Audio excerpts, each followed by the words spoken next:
Selamat pagi Ibu dosen dan teman-teman. Kami dari kelompok 5, kami akan mempresentasikan hasil kerja kami mengenai pengetahuan konsumen dan sikap konsumen. Yang pertama, pengetahuan konsumen. Pengetahuan konsumen adalah semua informasi yang dimiliki oleh konsumen mengenai berbagai macam produk dan jasa, serta pengetahuan lainnya yang terkait dengan produk dan jasa tersebut, dan informasinya yang berhubungan dengan fungsi sebagai konsumen. Menurut Peter dan Olson, membagi 3 jenis pengetahuan produk, yaitu pengetahuan atribut produk, pengetahuan manfaat produk, pengetahuan tentang kepuasan yang diberikan produk bagi konsumen. Manfaat pengetahuan konsumen yang pertama, manfaat fungsional atau manfaat yang dirasakan konsumen secara fisiologis. Yang kedua, manfaat psikososial atau aspek psikologis dan aspek sosial yang dirasakan oleh konsumen setelah mengonsumsi suatu produk. Persepsi risiko menurut Peter dan Olson adalah konsekuensi yang tidak diinginkan dan konsumen ingin menghindari risiko tersebut yang muncul akibat pembelian sesuatu produk. Macam-macam persepsi risiko. Yang pertama, risiko fungsi, yaitu produk tidak berfungsi sebagaimana mestinya. Yang kedua, risiko keuangan, kesulitan keuangan yang dihadapi konsumen. Yang ketiga, risiko fisik atau dampak negatif yang dirasakan konsumen. Yang keempat, risiko psikologis, perasaan, emosi, atau ego yang dirasakan konsumen. Yang kelima, risiko sosial, persepsi konsumen terhadap dirinya dari orang di sekelilingnya.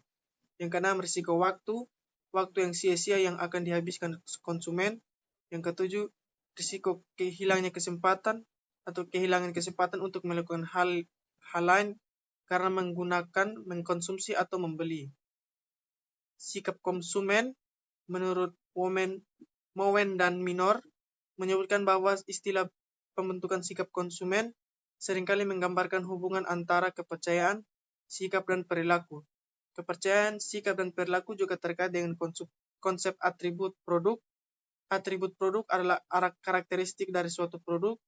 Kepercayaan konsumen adalah pengetahuan konsumen mengenai suatu objek, atributnya, dan manfaatnya. Yang berikutnya dilanjutkan dari teman Edwin. Baik, yang berikut karakteristik sikap. Di dalam konteks pemasaran, sikap konsumen harus terkait dengan objek. Objek tersebut bisa terkait dengan berbagai konsep konsumsi dan pemasaran seperti produk, merek, iklan, harga, kemasan, pengguna, media, dan sebagainya. Perilaku seorang konsumen merupakan gambaran dari sikapnya. Misalnya, seorang wanita mengendarai BMW Silver. Ia menyukai BMW Silver. Ini yang dinamakan konsistensi antara sikap dan perilaku. Yang berikut, fungsi sikap dan strategi mengubah sikap konsumen. Yang pertama, fungsi utilitarian. Fungsi utilitarian ingin mendapatkan manfaat dari produk tersebut. Yang kedua, fungsi mempertahankan ego. Untuk melindungi seseorang dari keraguan yang muncul dari dalam dirinya sendiri atau dari faktor luar yang mungkin menjadi ancaman bagi dirinya.